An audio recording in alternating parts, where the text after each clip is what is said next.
From WABE in Atlanta, this is Savory Stories, a show where we take a look at Atlanta's people through its cuisine and food history.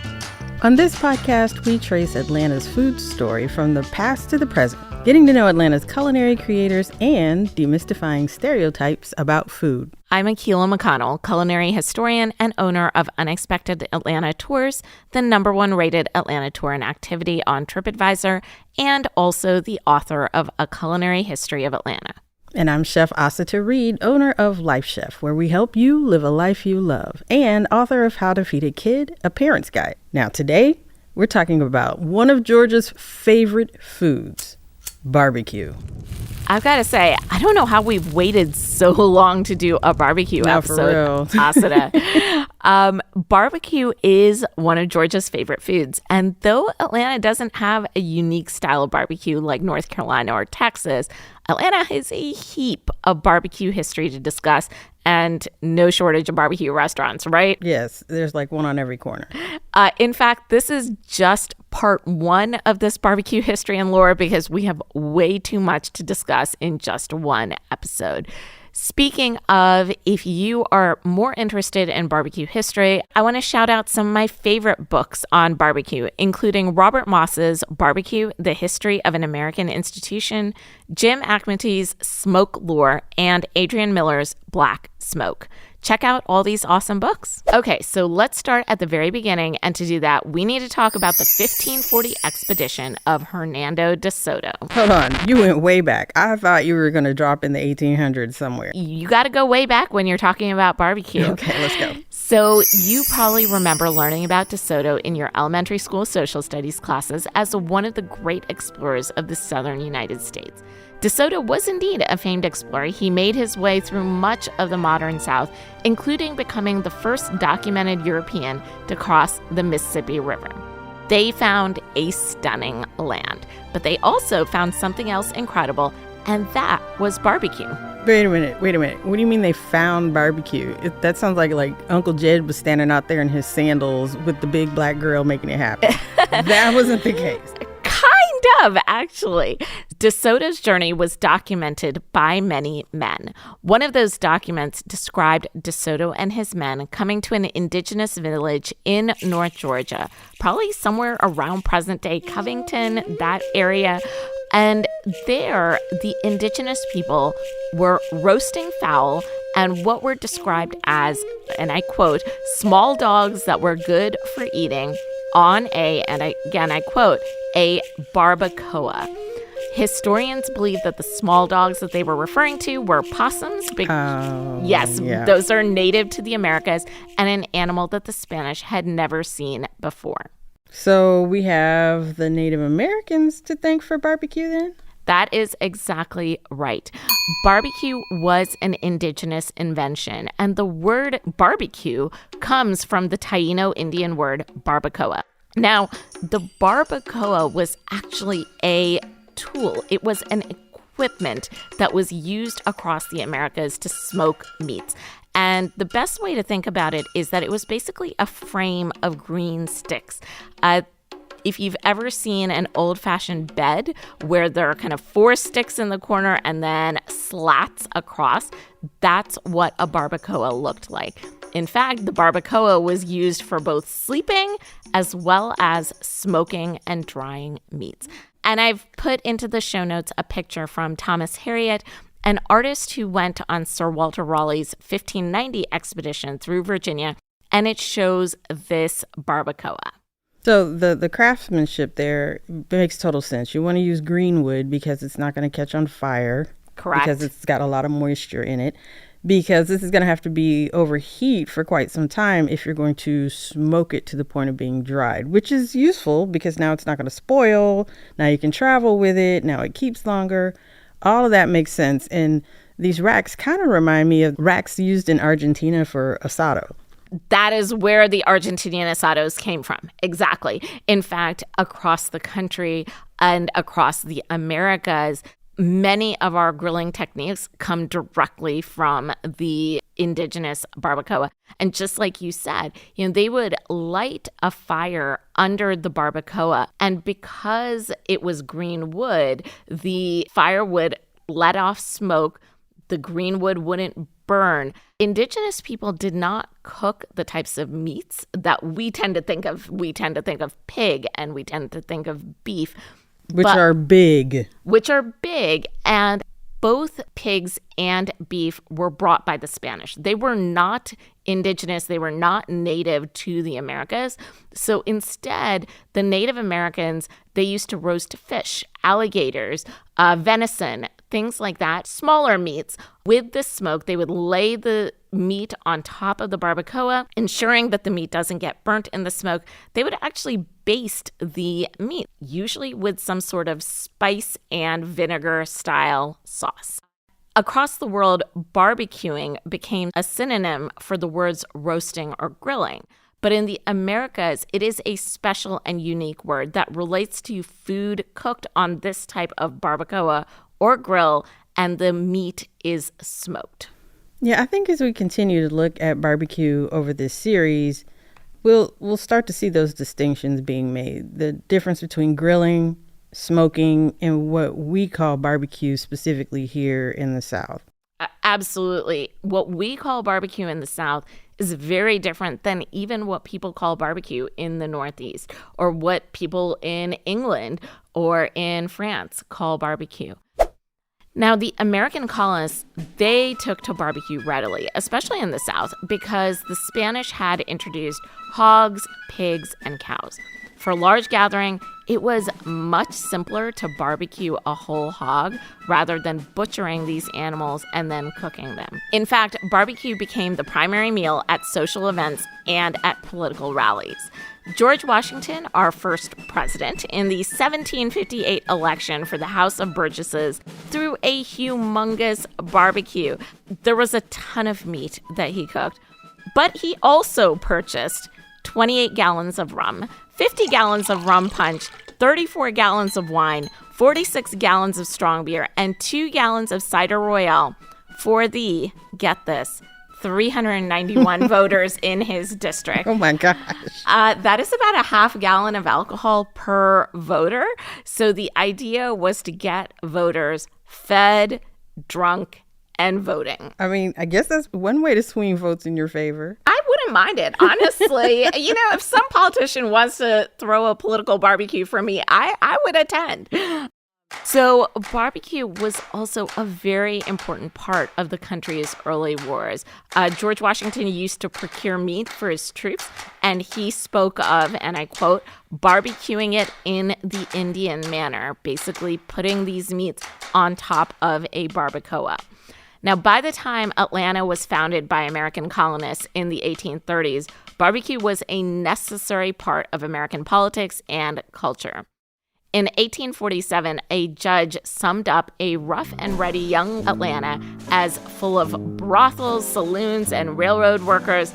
And he said, and I quote, it was a typical crossroads village of the old Southern civilization, a place for stump speeches, barbecues, and fisticuffs, a rougher village I never saw. Oh, wow. So I think when you hear this, you can see that barbecue, it was a social gathering. It was a political gathering. And in 1848, in fact, the year that Atlanta was first named Atlanta, the Whig Party gave a huge barbecue with 9,000 people from the surrounding countryside packed to listen to the speeches. At this point, Atlanta only has about 800 residents, so this is massive. Where did these 9,000 people come from? They're coming from all around, and that's because the barbecues were such a huge draw. So people are coming from hundreds of miles away to come to these barbecues. That's be some good barbecue. But I got to tell you about this. The Whig Party, which is the predecessor to the modern-day Republican Party, gave the barbecue. But the audience of Democrats, which was the opposing party, they weren't very interested in the speeches. Instead, they started crowding around the ropes of the barbecue tables, and once the ropes dropped, they fell upon the tables loaded with barbecues, infuriating the members of the Whig parties. Rude.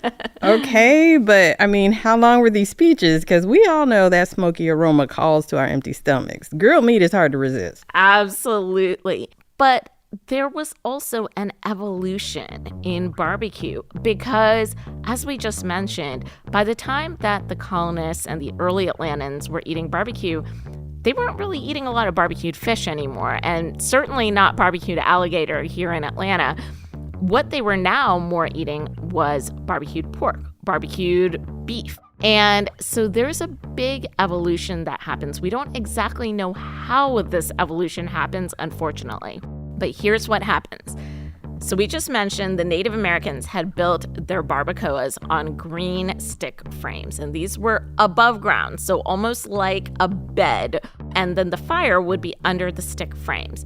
Sometime between the 1500s to the 1800s, the barbecue completely evolved.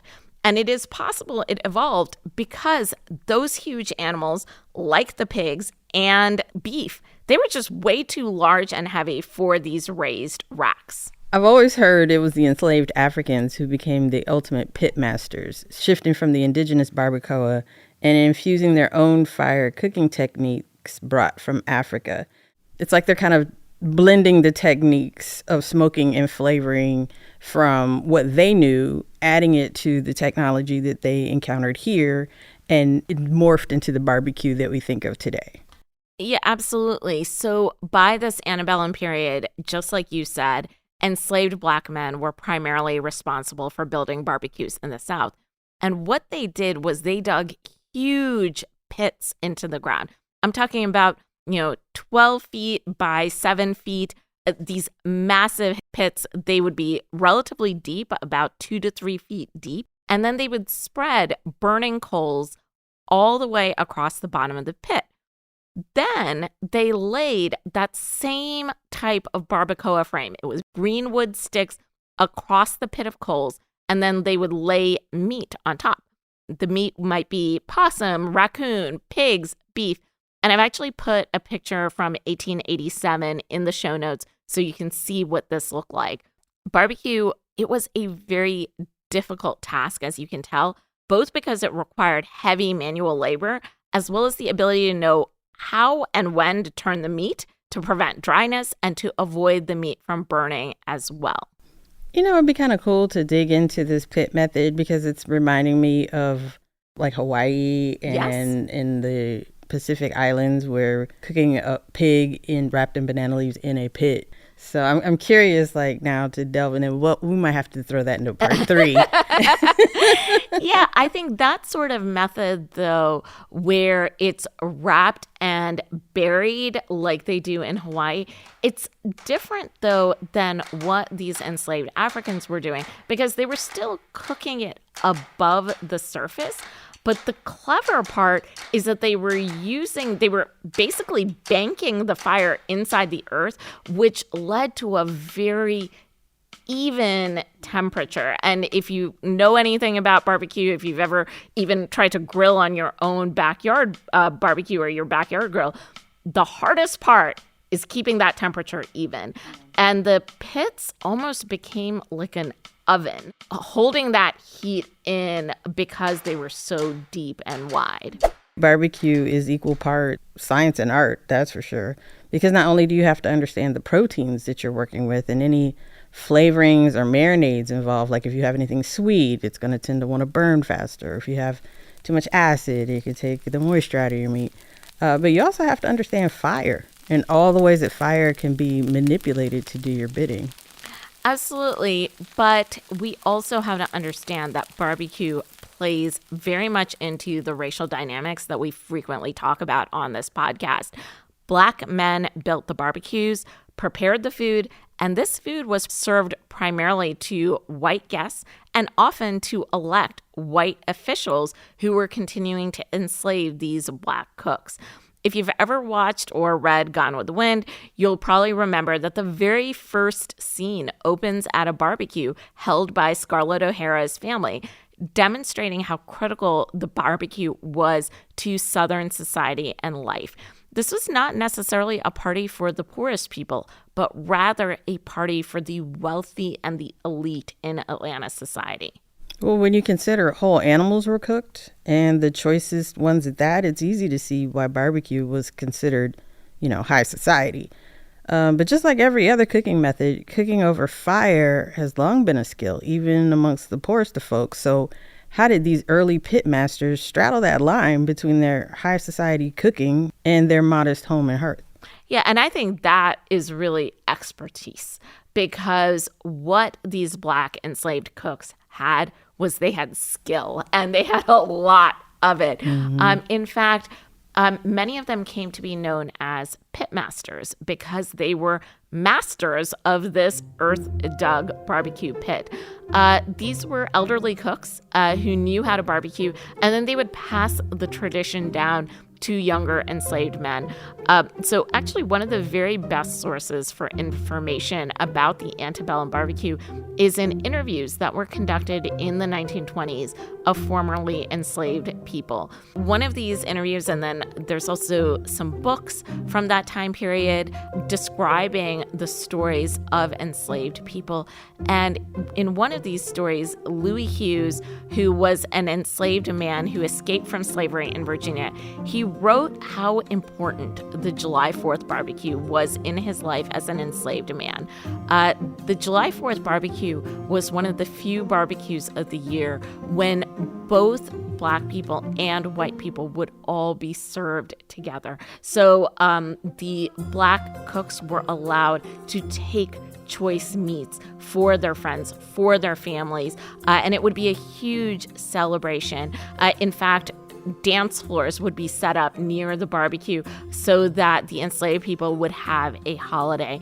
And he described the July 4th barbecue at which both enslaved and enslavers were served equally of the meats as, and I quote, a ray of sunlight in their darkened lives. Well, for folks who were denied the finer cuts of meat, these barbecues were an opportunity to literally eat high on the hog, the choicer cuts of meat that were usually reserved for the rich white folks. And as Atlanta came out of the Civil War, the formerly enslaved Black pitmasters turned their skills to entrepreneurship. Now, barbecues were still the food of choice at political rallies in the 1860s, 1870s, 1880s, 1890s.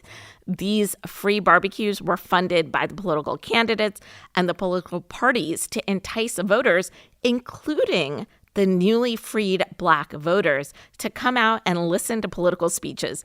And as we talked about before, if there's barbecue, you can be assured that people show up. No doubt. So in Atlanta in 1868, there was a massive barbecue held by the Democratic Party, and 4,000 people showed up for this immense barbecue. Akila, can you imagine how many pits were needed for barbecue for 4,000 people? That is a massive catering event. You've got to think it was like a small park. Basically, they dug enough pits for a small park.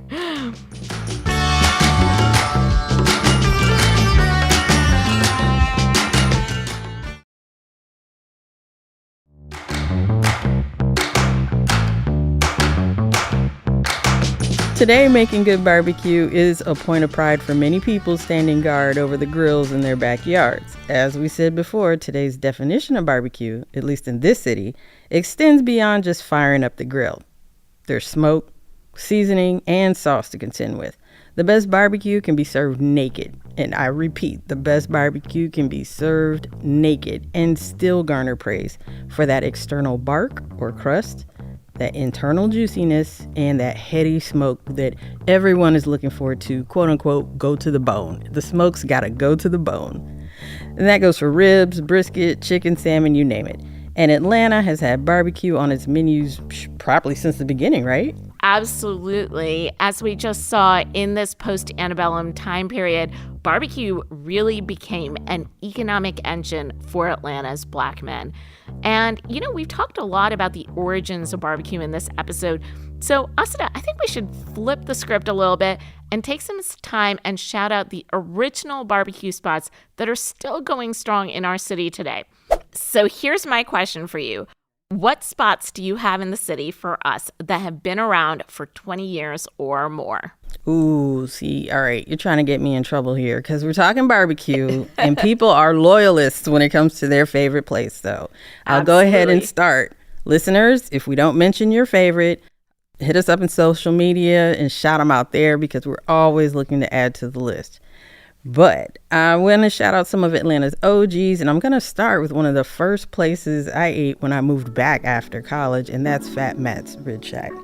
And that squat building is now surrounded by posh condos and hip eateries on Piedmont near Cheshire Bridge, right around the corner from the WABE studios. This area has literally grown up around this bones and blues music emporium, yet it's still standing. And as the name implies, it's all about the ribs here. And the chicken. Let me not forget that. The chicken is sold whole, half, and in quarters. Chicken definitely comes in second place here. I remember back in college at Emory that Fat Matt's used to be the place for college kids to hang out. And 35 years, that is a long time to be in the restaurant business. So. It really is. It's almost historical, especially in a city like Atlanta that's quick to tear something down. Absolutely. Good on them. Not only 35 years in business, but 35 years in business in the same location. A record.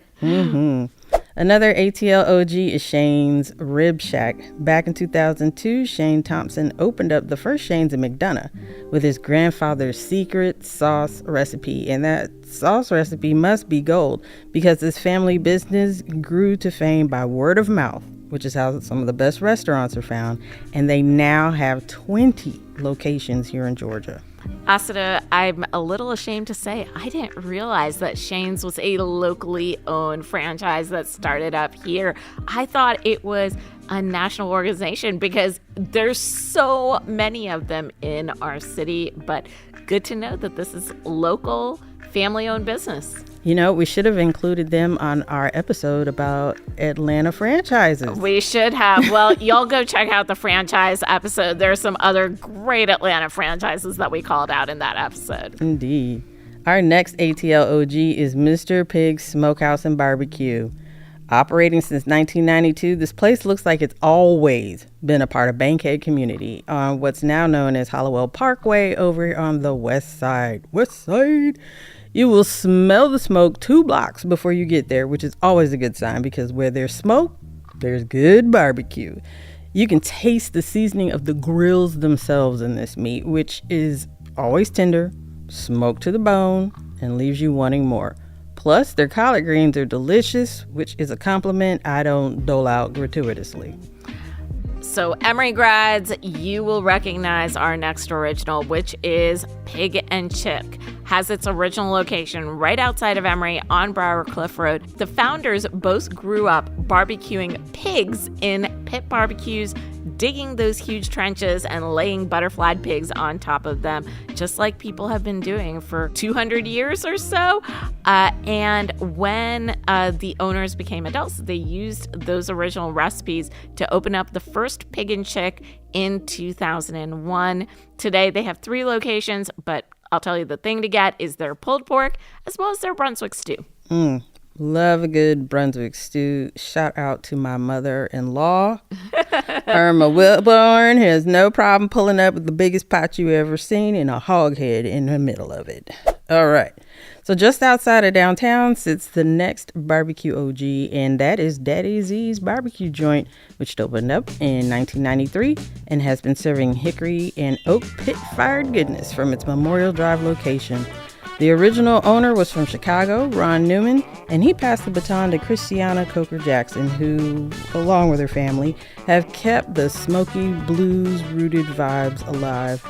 Daddy D's, Nick's Food to Go, which is a nearby family-owned Greek restaurant, and El Barrio, which is a family-owned Mexican restaurant about a block away. Those 3 are the last standing witnesses to a bygone era as Memorial Drive's corridor has turned into a sleek inner-city living and high life dining. Yeah, you are right. I mean, absolutely. Daddy D's, it looks, when you drive by, you think, ooh, what's that shack doing there?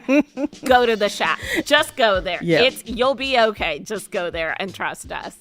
Here is the thing about barbecue that we've just been talking about is that the equipment itself, this is not rocket science. You don't need a iPhone. You don't need your fancy LED lighted grill. You just need to have the know-how to do it. In our second barbecue episode, we're going to take it some of the folks who've come along to Atlanta and the barbecue scene within the more recent times, and they have the old school science as well as the new school technology. I like that. But, before we do that, I do want to do a rest in peace mention, right? We got one lovely lady. It's hard to find Black female pitmasters. This is true. And so big shout out to Anna's Barbecue in Kirkwood on Hosea Williams. The namesake owner, Lakeisha Anna Phelps, retired in 2022, and her family has taken her famous flavor on the road with Anna and Callie's Cafe food truck. Oh, I didn't know about that. I got to tell you, Anna's was right around the corner from my house. And in addition to their barbecue, the other thing we loved was all their sides. Those were some legit sides. Amazing macaroni and cheese. Yeah, Anna is definitely missed. Absolutely. There's so much more, right, Asata? These are just a few mentions of the legacy of Atlanta's great barbecue. Honestly, there's so many others, especially as you spread out towards 285. So I encourage our listeners to shout out your favorite ATL OG barbecue joints on our Instagram page. Now, a new guard of pitmasters has taken hold in Atlanta, and they are long studied in the ways of smoke and flavor. We're going to be exploring sauces, stereotyping, new waves of barbecuing, and so much more in Barbecue Part 2. We'll be back in a few weeks with a new episode. See you then. Savory Stories is produced by the fabulous Crystal Devone and the ever-present Kevin Rinker, with additional production and editing from the stylish Scotty Crow.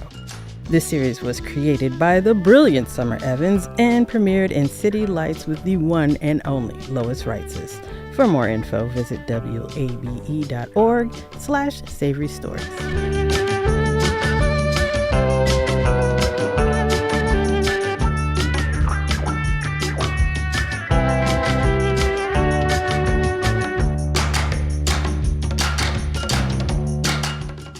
WABE.